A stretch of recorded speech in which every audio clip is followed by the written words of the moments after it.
Any questions on that? That's a great one. I really like that. We've described it in singles at least that you would want to be that red dot and in the middle of the triangle, in the middle of sort of the maximum reasonable angles that your opponent could come up with. But I really like that. Okay.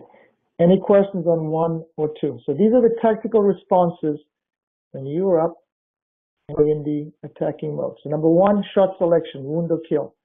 Number 2, movement. 3. Can I move on to 3? Have I covered 1 and 2 fine? I think we're good. I think everybody's giving you the old thumbs up in chat. All right. The biggest challenge for A and B in this mode is how close do I come in? People close in, they smother the net, then they're vulnerable for the lob. Or they stay back and they hover. So I tell players, you want to be able to smother, hover, and stagger. Let me explain. This is anticipation now. If you feel you've hit a wound or a kill, well, hopefully a wound, that the opponent cannot lob, X cannot lob, I tell him to smother the net. How much smothering? That depends on how comfortable you are. But get closer in. If you hit a ball you predict the opponent can lob, why don't you both drift back and hover? And that's anticipation. Now, generally speaking, I teach based on tracking the ball. If you hit a volley, think of 2 flights. From the time A hits it to when the ball bounces is flight 1. From the time the ball bounces to when X hits it is flight 2. If flight 1 is low and flight 2 is low, do you agree it's tough to lob? You got to get underneath the ball to lob. So if you hit a volley that's flight 1 is low and flight 2 is low, X can't really get under it. Then I suggest both these players go in and smother. If you hit a volley where flight 1 is high and flight 2 is higher, they're probably going to lob. Go back and hover. So hover, smother. You see a trend. Every time you've come in, they have lobbed over player B.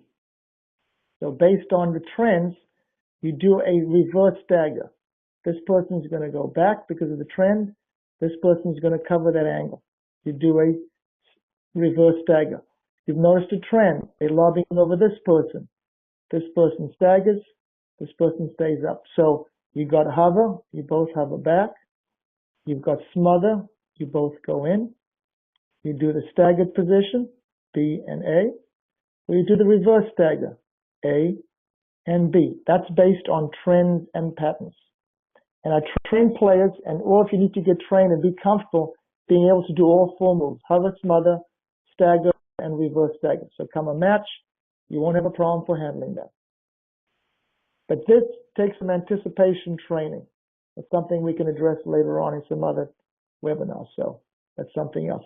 Any questions on attack? The smother, the hover, and the staggers. Yeah, you read my mind in terms of that's one of the biggest questions I get is, well, how do I anticipate the lob? And you covered that beautifully. So that took care of that big one. Ross had a question going back to the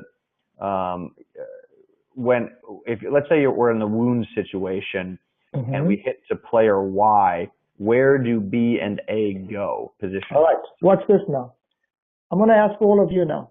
Because you've hit to Y, depending on the ball you hit, do you think you're still going to be attacking or do you think you're going to be defending now?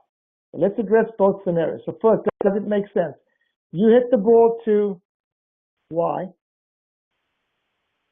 Was it good enough? Were you still in attacking mode? Or like, uh-oh, we're now in defend mode? Pose the questions. Because one of those 2 things are going to happen, correct? Let's pose the question.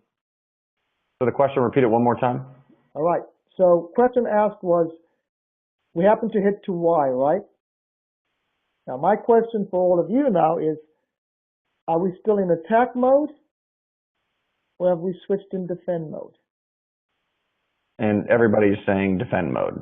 Right, good luck. So what do we need to do now? Communicate, stay alive, and then not. So watch this. You go there. Uh-oh. Y hits over there. What are we in? Defend mode, right? Correct? Mm-hmm. A is going to say, mine. A goes, defend. What are they trying to do? Stay alive. B goes to the T. If you're in defend mode. But my question for all of you, why did we go from attack to defend? Because B hit a wound that should have gone to X. Rather, they went to Y. So good luck. We just switched from attack mode to defend mode because the wound from B went to Y. Self-inflicted defense.